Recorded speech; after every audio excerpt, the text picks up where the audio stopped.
ভগবান কখনো কর্মের হিসাব ভুল করেন না।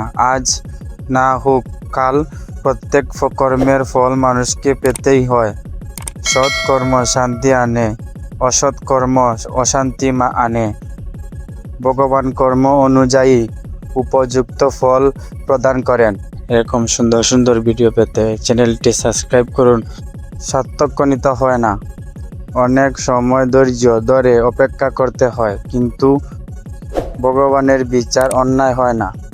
যেমন বীজ বপন করা হয় তেমনই ফল জন্মায়, তেমনি মানুষের কর্ম তার ভবিষ্যৎ সুখ দুঃখের কারণ হয়। ভগবান শান্তি দেওয়ার জন্য নয়, শিক্ষা দেওয়ার জন্য কর্ম দেন, যাতে মানুষ নিজের ভুল বুঝে সঠিক পথে ফিরে আসতে পারে। ফল ভগবানের হাতে, কিন্তু কর্ম যেমন হবে ফল তেমনই পাবেন। ভগবান দেরি করতে পারেন, কিন্তু অন্যায় করেন না। যে অন্যের জন্য চায় তার জীবনেও একদিন ভালো ফিরে আসে। কর্মের ফল থেকে কেউ পালাতে পারে না। ভক্তি ও নিঃশ্বাস কর্ম মুক্তির পথ দেখায়।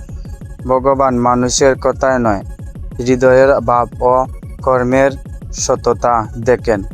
আজকের সৎ কর্ম আগামী দিনের আশীর্বাদ হয়ে ফিরে আসে। অন্যায় করে সাময়িক লাভ করতে পারে, কিন্তু স্থায়ী শান্তি পাওয়া যায় না। ক্ষমা করা, দয়া করা এবং সত্যের পথে চলা মহৎ কর্ম, যার ফল অন্তরে শান্তি আনে।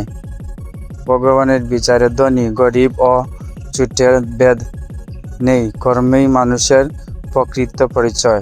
যে ব্যক্তি নিজের কর্তব্য নিষ্ঠার সঙ্গে পালন করে, ভগবান কৃপা তার জীবনে ধীরে ধীরে প্রকাশ পায়। ভগবানের বিচার নিঃশব্দ, কিন্তু তার কর্মফল আগমন। সৎ পথে চলো, কখনো বৃথা যায় না। ভগবান সময় মতো তার মূল্য দেন।